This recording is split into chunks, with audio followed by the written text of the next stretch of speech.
ಪರೀಕ್ಷೆಗಳ ಅಕ್ರಮ ತಡೆಗಟ್ಟುವಿಕೆ ಕಾಯ್ದೆಗೆ ತಿದ್ದುಪಡಿ. ಪರೀಕ್ಷಾ ಅಕ್ರಮಕ್ಕೆ 10 ವರ್ಷಗಳಿಗಿಂತ ಹೆಚ್ಚಿಗೆ ಜೈಲು ಶಿಕ್ಷೆ, 1 ಕೋಟಿಯಿಂದ 10 ಕೋಟಿವರೆಗೂ ದಂಡ. ಅಕ್ರಮ ನಡೆದರೆ ಪರೀಕ್ಷೆ ನಡೆಸುವ ಸೇವಾ ಸಂಸ್ಥೆಗಳ ಆಸ್ತಿ ಜಪ್ತಿ. ಈ ಸುದ್ದಿಗಳನ್ನು ನೋಡೋಣ ನೀಟ್ ಕಿಚ್ಚು ನ್ಯೂಸ್ ಟಾಪ್ನಲ್ಲಿ. ನಿನ್ನೆ ಪ್ರಧಾನಿ ಮೋದಿ ಸಚಿವ ಸಂಪುಟ ಸಭೆ ನಡೆಸಿ ಮಹತ್ವದ ತೀರ್ಮಾನ ಮಾಡಿದ್ದಾರೆ. ಕೇಂದ್ರ ಸರ್ಕಾರ ಪ್ರಶ್ನೆ ಪತ್ರಿಕೆ ಸೋರಿಕೆ ತಡೆಗಟ್ಟಲು ಸದ್ಯ ಇರುವ ಕಾಯ್ದೆಗೆ ತಿದ್ದುಪಡಿ ತರಲು ಮುಂದಾಗಿದೆ. ಸಾರ್ವಜನಿಕ ಪರೀಕ್ಷೆಗಳ ತಿದ್ದುಪಡಿ ಮಸೂದೆ 2024ಕ್ಕೆ ಗ್ರೀನ್ ಸಿಗ್ನಲ್ ಕೊಟ್ಟಿದೆ. ಸೋಮವಾರವೇ ಕೇಂದ್ರ ಸಚಿವ ಜಿತೇಂದ್ರ ಸಿಂಗ್ ಈ ಖಡಕ್ ಮಸೂದೆಯನ್ನ ಸಂಸತ್ನಲ್ಲಿ ಮಂಡಿಸಲಿದ್ದಾರೆ. ಹಾಗಿದ್ರೆ ಸಾರ್ವಜನಿಕ ಪರೀಕ್ಷೆಗಳ ತಿದ್ದುಪಡಿ ಮಸೂದೆ 2024ರಲ್ಲಿ ಏನೆಲ್ಲ ತಿದ್ದುಪಡಿ ತರಲು ಕೇಂದ್ರ ಮುಂದಾಗಿದೆ ಅಂದ್ರೆ, 2024ರಲ್ಲಿ ಜಾರಿಗೆ ಬಂದ ಈ ಕಾನೂನಲ್ಲಿ ಸದ್ಯ ಫಾಸ್ಟ್ ಟ್ರ್ಯಾಕ್ ಕೋರ್ಟ್ ಸ್ಥಾಪನೆಗಳ ಬಗ್ಗೆ ಉಲ್ಲೇಖ ಇಲ್ಲ. ಈಗ ಹೊಸ ಕಾನೂನಲ್ಲಿ ಫಾಸ್ಟ್ ಟ್ರ್ಯಾಕ್ ಕೋರ್ಟ್ ಸ್ಥಾಪನೆ ಮಾಡುವ ಬಗ್ಗೆ ಕೇಂದ್ರ ಪ್ರಸ್ತಾಪ ಇಟ್ಟಿದೆ. ಅಲ್ಲದೆ ಸದ್ಯ ಇರುವ ಕಾನೂನಲ್ಲಿ ಪರೀಕ್ಷಾ ಅಕ್ರಮಕ್ಕೆ 3 ರಿಂದ 5 ವರ್ಷ ಜೈಲು ಶಿಕ್ಷೆ ಇದೆ. ಆದ್ರೆ ಹೊಸ ಕಾನೂನಲ್ಲಿ 10 ವರ್ಷಗಳಿಗಿಂತ ಹೆಚ್ಚಿಗೆ ಜೈಲು ಶಿಕ್ಷೆ ವಿಧಿಸುವ ಪ್ರಸ್ತಾವ ಇದೆ. ಸಂಘಟಿತ ಅಪರಾಧ ಪ್ರಕರಣಗಳಲ್ಲಿ 10 ವರ್ಷಗಳವರೆಗೆ ಸದ್ಯ ಜೈಲು ಶಿಕ್ಷೆ ವಿಧಿಸಬಹುದಾಗಿದೆ. ಇದನ್ನ ಈಗ 10 ವರ್ಷಗಳಿಗಿಂತ ಹೆಚ್ಚಿಗೆ ಮಾಡಲು ಕೇಂದ್ರ ಮುಂದಾಗಿದೆ. ಇನ್ನು ವೈಯಕ್ತಿಕ ಅಪರಾಧಗಳಿಗೆ 10 ಲಕ್ಷ ರೂಪಾಯಿವರೆಗೂ ಸದ್ಯದ ಕಾನೂನಲ್ಲಿ ದಂಡ ವಿಧಿಸಬಹುದಾಗಿದೆ. ಹೊಸ ಕಾನೂನಲ್ಲಿ 1 ಕೋಟಿಯಿಂದ 10 ಕೋಟಿವರೆಗೂ ದಂಡ ವಿಧಿಸುವ ಬಗ್ಗೆ ಇದೆ. ಸಂಘಟಿತ ಅಪರಾಧಗಳಿಗೆ ಸದ್ಯದ ಕಾನೂನಲ್ಲಿ 1 ಕೋಟಿ ದಂಡ ವಿಧಿಸಲಾಗ್ತಾ ಇದೆ. ಇದನ್ನ ಈಗ 10 ಕೋಟಿಗೆ ಹೆಚ್ಚಿಸಲು ಪ್ರಸ್ತಾಪ ಇದೆ. ಇನ್ನು ಪರೀಕ್ಷೆ ನಡೆಸುವ ಸೇವಾ ಸಂಸ್ಥೆಗಳ ಆಸ್ತಿ ಜಪ್ತಿ ಹಳೆ ಕಾನೂನಲ್ಲಿ ಇಲ್ಲ. ಹೊಸ ಕಾನೂನಲ್ಲಿ ಸೇವಾ ಸಂಸ್ಥೆಗಳ ಆಸ್ತಿ ಜಪ್ತಿ ಮರುಪರೀಕ್ಷೆ ನಡೆದ್ರೆ ಅದಕ್ಕೆ ತಗುಲುವ ವೆಚ್ಚವನ್ನು ಅದೇ ಸಂಸ್ಥೆಯಿಂದ ವಸೂಲಿಯ ಬಗ್ಗೆ ಉಲ್ಲೇಖ ಇದೆ.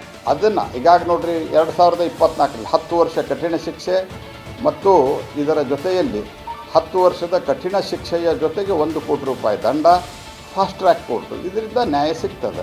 ಮೊದಲಿನ ಕಾನೂನಲ್ಲಿ ಅದು ಅವಕಾಶ ಇರಲಿಲ್ಲ. ಇದು ಏನು ಕ್ಲೀನ್ ಚಿಟ್ ಅಂತ ಹೇಳ್ತಾ ಇದ್ದಾರೆ, ಅದು 24ಕ್ಕಿಂತ ಮೊದಲಿಂದದು. ಮೋದಿಯವರ ಭರವಸೆ ಬೆನ್ನಲ್ಲೇ ದೆಹಲಿಯಲ್ಲಿ ಆಕ್ಷನ್ ಶುರುವಾಗಿದೆ. ನೀಟ್ ಅಕ್ರಮದ ತ್ವರಿತ ವಿಚಾರಣೆಗಾಗಿ ದೆಹಲಿಯ ರೋಸ್ ಅವೆನ್ಯೂ ಕಾಂಪ್ಲೆಕ್ಸ್ನಲ್ಲಿ ಫಾಸ್ಟ್ ಟ್ರ್ಯಾಕ್ ಕೋರ್ಟ್ ತಲೆ ಎತ್ತಿದೆ.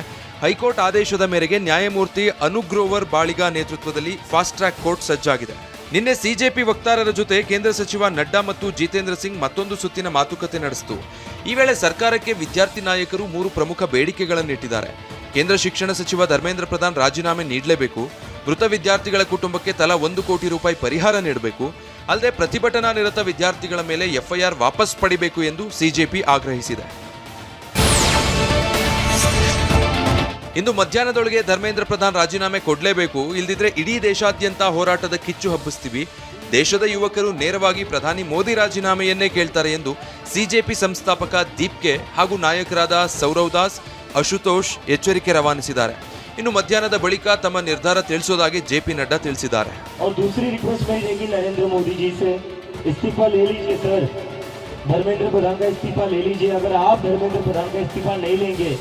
तो ये जो देश भर में युवा सड़कों पर उतरे हैं ना, वो आपका इस्तीफा मांगना शुरू कर देंगे.